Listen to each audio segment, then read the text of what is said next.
Welcome back.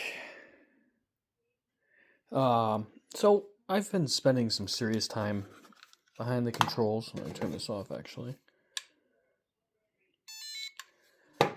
I have the BM Hobby FLD AE86. This started me down a rabbit hole of drifting. This is the first one, so to speak. I've had an all-wheel drive that I've converted and preferred to drift with, but all-wheel drive is different. It's for big course, it's for outside and thrashing more than it is tight course, these guys kind of thing. But anyway, I want something I can do year-round, indoors, and that's what ended up with here.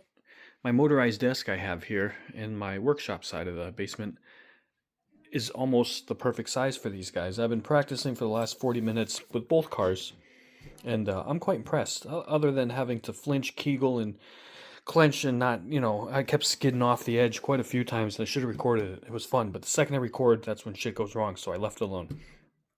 But we're going to make a topper for this thing that we can take apart, and then we can put it right on here so we can sit down, because this table will lower even more, or bring it up to almost chest height for drifting, which I think would be fun.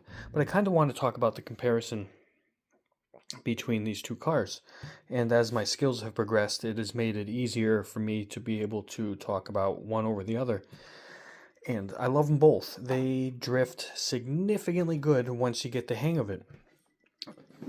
Tuning in your settings with how much throttle input, your dual rate for your steering, and your throttle. Say throttle already, throttle, steering, and the gyro, to kind of fit your style for what you need to give you enough gyro usage, versus if you want to be a little more manual on it. They're both really good for it. And the controls and stuff, there's a million videos out there already. I don't need to. Unless you ask, then I'll comment. But here is the difference between your two controllers.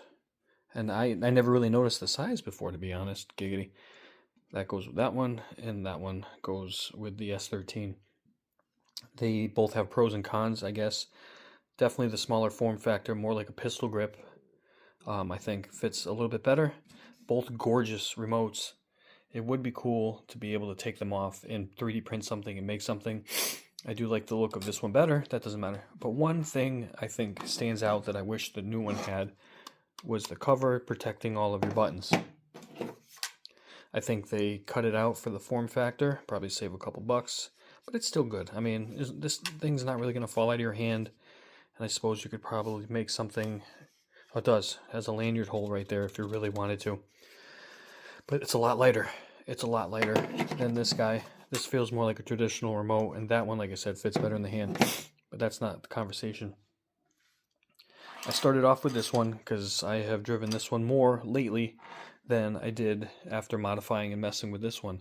I find it really smooth right out of the gate. Only a few tweaks I had to make. I got to figure out how to get the tires off of this thing, because I tried one day, but I also had a really bad cut on a finger, so there was no pliable pressure on that finger.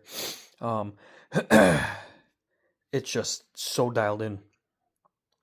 It drifts really easy. I find it really easy to maintain. And again, it's like flying. If you're coming to my channel from flying, you have to get past that learning curve of, your throttle and stuff like that, knowing when to make the right decisions and changes and your speed and all that stuff. That applies here.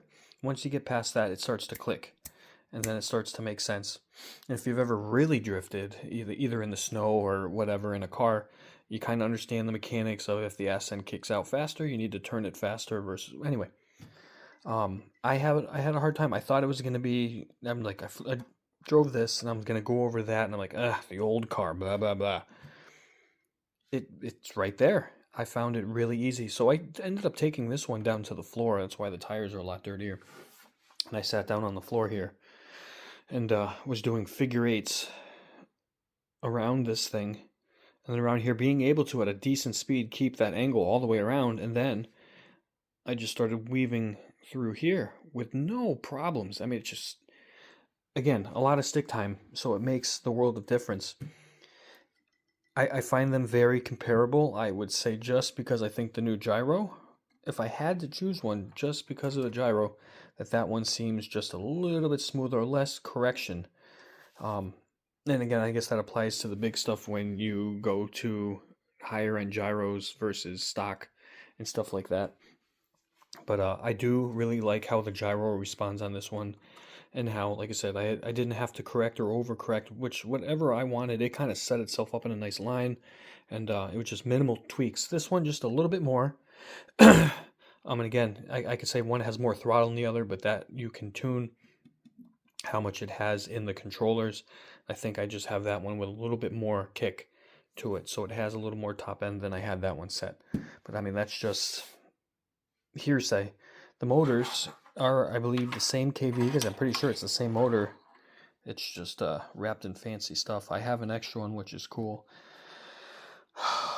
I love them both, and they're a lot of fun.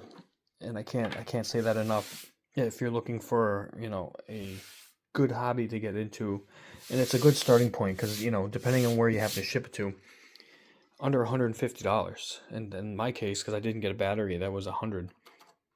This one was like $125, $130, and that came with a battery and a charger and all that stuff. But well, I haven't even I'm like, okay, I'm done for now. I'm gonna go do something else.